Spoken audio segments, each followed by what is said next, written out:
जय गुरु जी, शुक्राना गुरु जी, अनंतम अनंतम शुक्राना गुरु जी और प्यार प्यारी संगत को जय गुरु जी। संगत जी, आज का सत्संग आंटी जी ने अपने ही वॉइस में हमारे साथ शेयर किया है। अगर सत्संग पसंद आए तो वीडियो को लाइक करके चैनल को सब्सक्राइब करना, और आप भी अपना सत्संग शेयर करना चाहते हैं तो डिस्क्रिप्शन बॉक्स में नंबर और ईमेल आईडी दिए हुए आप वहां पे कर सकते हैं। आइए सत्संग की शुरुआत करते हैं। जय गुरु जी, शुक्राना गुरु जी, अनंतम अनंतम शुक्राना गुरु जी। संगत जी, यह मेरा शुक्राना सत्संग है। यह मेरी मम्मी की तरफ से शुक्राना सत्संग मैं शेयर कर रही हूँ आज। इससे पहले मैं गुरु जी का मंत्र जाप करना चाहूँगी। ओम नमः शिवाय, शिव जी सदा सहाय। ओम नमः शिवाय, गुरु जी सदा सहाय। जय गुरु जी। संगत जी, 1 सितंबर को हम बड़े मंदिर जाना था। हमने अपनी फैमिली, मेरी मम्मी, मेरी सिस्टर और हमने, तो उससे एक दिन पहले ना, कभी भी जैसे हमारा ना घर, मेरे मायके वाले का घर है, एक वो ना चारों तरफ से कवर है, तो एक मेन दरवाज़ा है, वो भी छोटा ही है, ज़्यादा बड़ा भी नहीं है। तो कभी भी उनके घर के अंदर बटरफ्लाई नहीं आई। तो 1 सितंबर के एक दिन पहले ही रात को एकदम से ना मम्मी ना लेटे हुए थे, बोल रहे थे, मैं तो मंत्र जब गुरु जी का कर रही थी, एकदम से ना मैं अंदर गई मंदिर वाले रूम में, तो वहाँ पे ना एक ब्लैक कलर की बटरफ्लाई आई। तो मैंने ना बोला जय गुरु जी। तो वो तो देख के हैरान हो गए, क्योंकि आज तक हमारे कभी भी अंदर बटरफ्लाई आई ही नहीं। तो मम्मी तो वैसे गुरु जी को ज़्यादा मानते हैं, तो वो बोलने लगे गुरु जी आए हैं हमारे घर। तो ना फिर एकदम से चले गए, एकदम से गायब हो गए। तो उन्होंने ना मेरे भाई को बुलाया, वो बाहर वाले कमरे में था, उसको बुलाया कि हाँ इधर आ, गुरु जी आए हैं। तो फिर वो दिखे नहीं। तो मम्मी ने ना मन में सोचा गुरुजी मेरे बेटे को भी दर्शन दो। एकदम से वो फिर सामने आ गए ब्लैक बटरफ्लाई। तो एकदम से सामने आए, फिर उड़ के ना हमारे घर के जो मंदिर है, तो मंदिर के पास बैठ गई। तो एक एक दिन ऐसे हुआ, तो जब हमने 1 सितंबर को जाना था तब भी वो उधर ही घर पे थी। तो उसके बाद शाम को फिर वो मंदिर वाले कमरे में आ गई। तो फिर देखी, तो उन्होंने ना मुझे फ़ोटो खींच के भेजी कि गुरुजी फिर आए हैं। तो फिर तीसरे दिन ना मम्मी ना झाड़ू लगा रहे, तो देखा कि काली जो बटरफ्लाई थी ना, तो वो मर गई। पता नहीं कि गुरुजी ने उनका कौन सा कष्ट काटा है, किस रूप में आके काटा है। इसके लिए लख लख शुक्राना गुरुजी। वो तो आ गई, बहुत ज़्यादा परेशान है, आपको पता है मेरे पापा नहीं है, तो इसलिए वो तो घर में बहुत सारी परेशानी चल रही है, आपको सब पता है। पता नहीं गुरुजी ने कौन सा उनका बड़ा कष्ट काटा है, उसके लिए लख लख बार शुक्राना गुरुजी। संगत जी, दूसरा सत्संग में अपनी सिस्टर का शेयर करना चाहूँगी। वो भी ऐसे ही आया, 1 सितंबर के एक दिन पहले का ही है, क्योंकि हमने ना सब ने जाना था गुरुजी के, मेरी सिस्टर, मेरी मम्मी और मैंने और मेरे जीजा जी और मेरे अंकल जी और मेरे बेटे ने और मेरे भाई ने, हम सब ने बड़े मंदिर जाना था। तो ना मेरी सिस्टर सोई हुई थी रात को, 1 सितंबर के एक दिन पहले। तो वो बोल रही है कि मेरे को ना सपना आया कि जो उनका घर का बाथरूम है, तो वो बाथरूम में जा रहे थे, तो बाथरूम से ना एकदम से ना कोई चीज़ आई, चीज़ ने ना उसका हाथ पकड़ लिया। तो एकदम से हाथ पकड़ा, तो उसने खींचा, तो कहते छुड़ा के मैं एकदम से भाग गई। उसके बाद ही गुरुजी का ना इसको सपना आ गया कि बड़े मंदिर में लाइन में लगी हुई है ये गुरुजी के। तो फिर सुबह ना मैं उसको मिली, तो वो बोली कि ना मेरा ना हाथ दुख रहा है। मैंने बोला क्यों क्यों क्या हुआ?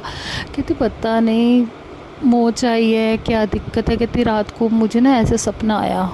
तो मैंने उसको पता क्या बोला, मैंने बोला पता नहीं गुरुजी ने तेरा सपने में कौन सा बड़ा कष्ट काटा है, क्योंकि संगत जी किसी ने ना शादी पर ना उसके ब्लैक मैजिक उस पर कर दिया था, और मेरे जीजा जी पर, इसीलिए ना वो बहुत ज़्यादा परेशान रही है, और अब भी थोड़ी सी है। तो मैं चाहती हूँ कि जैसे सपने में उसका कष्ट काटा है गुरुजी ने, वैसे उसके सारे कष्ट काटे। इसीलिए मेरी मम्मी के लिए और मेरी सिस्टर के लिए लख लख बार शुक्राना गुरुजी, अनंतम अनंतम शुक्राना गुरुजी। इस ऐसी कृपा बनाए रखना मेरे मायके पर और मेरे पर, मेरे अंकल और मेरे बच्चे पर। और जो हमारा सत्संग शेयर कर रहे हैं उन पर भी गुरुजी शुक्राना। गुरुजी बहुत पहले का शुक्राना सत्संग है। गुरुजी तो मुझे रोज़ मैसेज करते हैं कि तू शुक्राना सत्संग क्यों नहीं करती, क्यों आलस कर रही है, तू जल्दी से शुक्राना सत्संग कर। गुरुजी उसके लिए मुझे माफ़ करना कि मेरा शुक्राना सत्संग बहुत ज़्यादा लेट हो गया, क्योंकि मैं नहीं कर पा रही थी किसी कारण से, इसीलिए गुरुजी मुझे माफ़ करना। जय गुरुजी, शुक्राना गुरुजी। संगत जी, ये मेरा शुक्राना सत्संग जब गणपति जी के दिन चल रहे थे तब का ये शुक्राना सत्संग है। गुरुजी, संगत जी, मैं दोपहर को अपने रूम में सो रही थी, तो उससे पहले सोने से पहले मेरे को ना गुरुजी का सुबह मैसेज आया कि मैं तेरे कमरे में सोफ़े के ऊपर बैठा हुआ हूँ, क्योंकि मेरे बेड के बिल्कुल ही सामने सोफ़े की चेयर्स पड़ी है। तो मैं वैसे भी जब गुरुजी का सत्संग सुनती हूँ तो मैं गुरुजी को फ़ील करती हूँ कि वो सामने ही बैठे हैं। तो ऐसे ना मुझे गुरुजी का मैसेज आया कि मैं तेरे कमरे में बैठा हूँ सोफ़े पे, और कि मैं तेरे को पीले चोले में दर्शन दूँगा। तो मैंने सोचा कि पता नहीं ये सत्संग किसके लिए है, मेरे लिए है कि किसके लिए, मेरे को नहीं पता। तो संगत जी, मैं दोपहर को सो रही थी, कभी भी मुझे इतनी ज़्यादा नींद नहीं आई। उस दिन ना गणपति जब विसर्जन होना था ना, उससे एक दिन पहले की बात है, तो ना मैं सो रही थी, तो सपने में ना गुरुजी आए। मैं, मेरी सिस्टर, मेरी मम्मी ना बैठे थे, हम बातें कर रहे थे, और मेरे ना रूम में ना एक साइड पे मेरे साथ बिल्कुल ही चेयर पड़ी थी, वो खाली चेयर पड़ी थी। तो एकदम से ना गुरुजी आ गए, मतलब कि साक्षात गुरुजी आ गए, वो भी पीले चोले में। तो पीले चोले में आए तो उन्होंने मेरी तरफ देखी जा रहे हैं। मैंने अपनी सिस्टर और अपनी मम्मी को बोला चुप कर जाओ, चुप कर जाओ, गुरुजी आए हैं। वो कहते हैं हमें तो दिखाई नहीं दे रहे। तो मैंने बोला मेरे को तो दिखाई दे रहे हैं। तो वो हमारे ये चेयर पे बैठे हैं, सामने ही बैठे हैं। तो वो ना गुरुजी हंसी जा रहे थे, उनकी स्माइल इतनी अच्छी थी, मतलब कि बिल्कुल साक्षात जैसे एकदम से गायब होकर कोई चीज़ नहीं आ जाती, ऐसे ना एकदम से चेयर के ऊपर आके बैठ गए। तो वैसे जैसे वो लात के ऊपर लात रख के बैठते हैं, वो वाले ऐसे बैठे हुए थे गुरुजी, और हाथ में ना स्टील का गिलास पकड़ा हुआ था, चाय पी रहे थे। तो मैं इतनी खुश हुई, इतनी खुश हुई। इसके लिए आपका शुक्राना गुरुजी, लख लख बार शुक्राना। आपके दर्शन हुए। वैसे तो मेरे को गुरुजी के कितनी बार दर्शन हुए हैं, मगर ये तो एक कहते हैं ना साक्षात दर्शन, एकदम से गुरुजी सामने ही आ गए। तो इसके लिए मैं इतनी खुश हुई। तो मैंने ना अपनी मम्मी और सिस्टर को बोला सपने में कि ना गुरुजी को आप माथा टेको, वो सामने बैठे हैं और वो तो मेरी तरफ और हमारी तरफ देख रहे हैं, क्योंकि गुरुजी तो हंस रहे थे।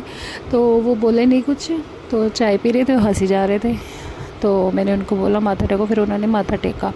तो एकदम से फिर वो सपना चेंज हो गया। उसके बाद ना गणपति जी का साथ में ही सपना आ गया।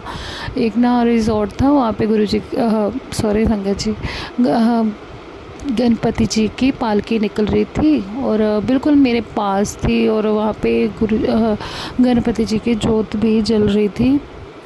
मैंने और मेरे बेटे ने ना दर्शन किए बिल्कुल पास से हाथ लगा के। तो इसके लिए लख लख शुक्राना गुरुजी, क्योंकि गुरुजी ने मुझे ये भी मैसेज किया था गणपति जी और मैं तुझे इकट्ठे दर्शन देंगे। तो इसके लिए लख लख बार शुक्राना गुरुजी। गुरुजी, मैं ना आपके दर्शन करने के बाद सपने में ना 3-4 दिन ऐसे स्माइल करती रही कि हाँ गुरुजी ऐसे हंस रहे थे, ऐसे बैठे थे, ऐसे में मुझे दर्शन दिए। मैंने अपनी सिस्टर को बताया, अपनी मम्मी को बताया, अपने अंकल जी को बताया और अपने बेटे को बताया। तो इसलिए मेरे इतनी एक्साइटमेंट हो गई थी ना कि हाँ मुझे गुरुजी ने साक्षात दर्शन दिए। इसके लिए लख लख बार शुक्राना गुरुजी। ऐसे ही मुझ पर, मेरी फैमिली पर कृपा बनाए रखना और हमें ब्लेस करना गुरुजी। जो कोई गलती हो तो हमें माफ़ करना गुरुजी। हम तो आपके नादान बच्चे हैं गुरुजी, तो बहुत अच्छे हैं। मतलब कि हम, मुझे तो रोज़ किसी न किसी रूप में दर्शन दे ही देते हैं, चाहे बटरफ्लाई, चाहे वाइट कबूतर, चाहे 777, 777, 00011 इसके रूप में दर्शन दे देते हैं। लख लख वार शुक्राना गुरु जी। संगत जी, गुरु जी, जो मुझे से सत्संग बोलते को गलती हो गई तो मुझे माफ़ करना संगत जी। गुरु जी, जय गुरु जी, शुक्राना गुरु जी, अनंतम अनंतम शुक्राना गुरु जी।